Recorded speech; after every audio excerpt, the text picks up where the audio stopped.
Hello and welcome to the podcast Woman Fully Alive. I'm your host, Madeline Eames, and I'm really glad that you're here because today I'm going to talk about becoming fully embodied. What does that mean and why should I and how will it change my life? Well, I want to give you, start off with an example. So I used to do quite a bit of exercise. So I ran and I swam and I did things like that pretty much every day. And I did a ton of yoga.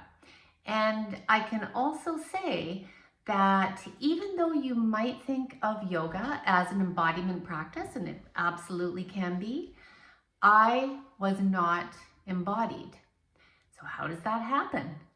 So as I was, for example, doing yoga, I would be caught up in doing the pose as it was being either explained to me or what my idea of a downward dog looked like. Now, taking the shape of a downward dog does not mean that you are actually present in your body.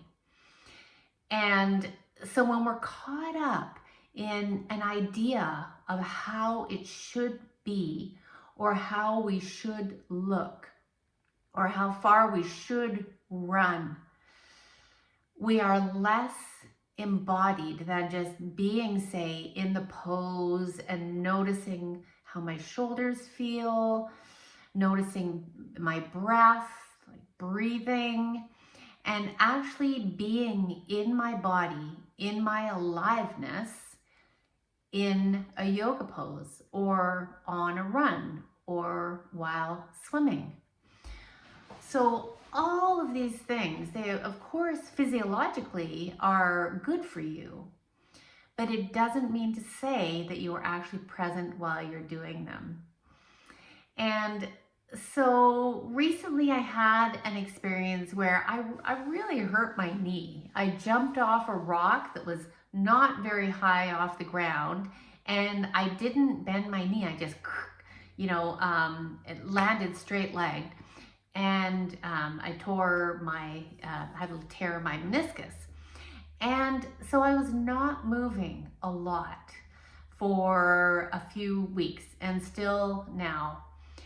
And eventually, my body felt so stiff because I wasn't moving very much.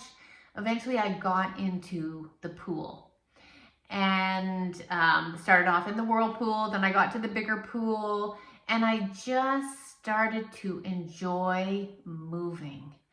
So I stretched and I just moved my body and I did more of like almost water aquatics than I did of, swimming lengths. So I can't even tell you really, if how many lengths I swam or really how long I was even in the pool. But I was absolutely embodied, feeling my body as it moved, moving my legs, moving my arms, and in a way that just felt absolutely delightful.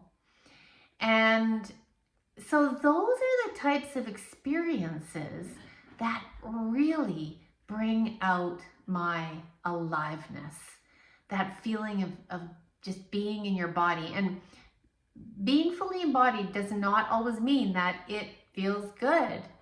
And in fact, sometimes when I work with people who have chronic pain, starting to come into a relationship with the pain in their body it's a bit of a bumpy ride. But to stay disconnected, or I call like dismembered from your body, you cannot truly heal that way without being in connection with your body, noticing the way you move, noticing, pleasure and noticing pain.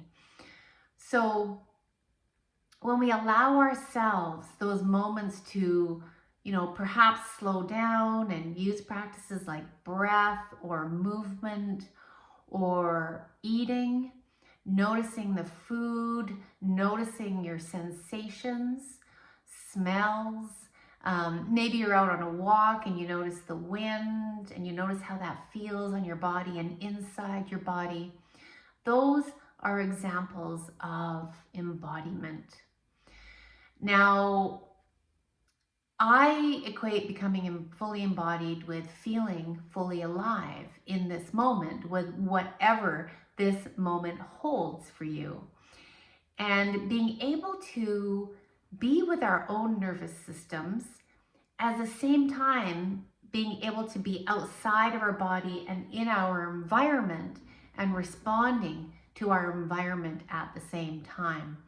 Because either or is going to be very imbalanced. Now, for myself, having a very sensitive nervous system, I was always geared towards the external world, to other people's energies, at the expense of myself. And that gives rise to all kinds of anxiety and all kinds of behaviors that you wouldn't normally do if you were fully embodied. Part of being embodied is also being able to be with all the emotions that rise in sensations within your body. And when we can also start to be aware of them without, maybe just feeling them without reacting to them or identifying too much with them, we can start to expand our emotional capacity, which in turn expands the experience of our life.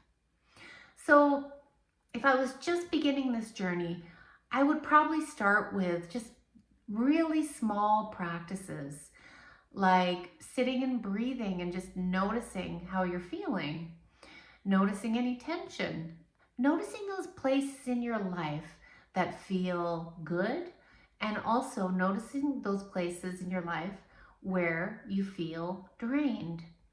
Notice what nourishes you, what fills you up, and move towards doing more and more and more and more and more of that, because we need you to be well nourished and well fed in every way. So maybe right now, just take a deep breath. Sense into your body. Notice if it wants to shift or move or change in any way. And remember, there is never a right way. There is only you responding to you in your own way.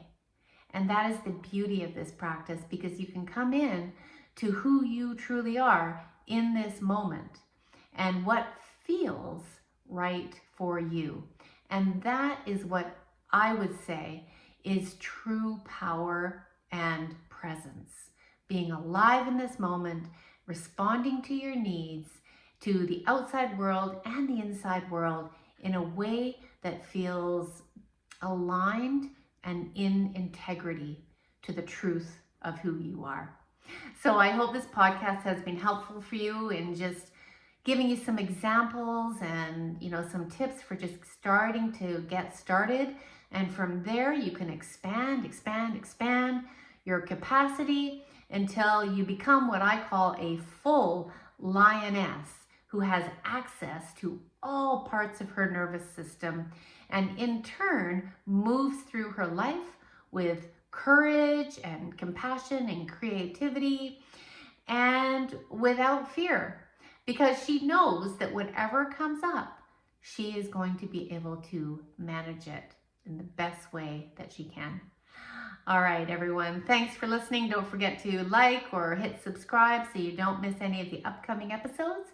And I'll see you in the next episode of Woman Fully Alive.